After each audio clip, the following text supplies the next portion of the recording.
Привет! День 20 моего проекта. Напечатал вот такой вот трясодержатель.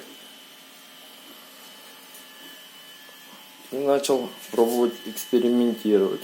Моя задача была заточить карандаш вот этот вот. И, естественно, повылазили все грешки и недочеты. Это привело к тому, что я переделал полстанка.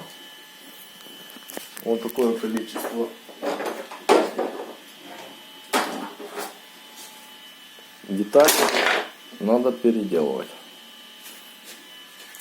Но цель моя достигнута. Карандашик я заточил. Вот так. Теперь я могу строить заднюю бабку.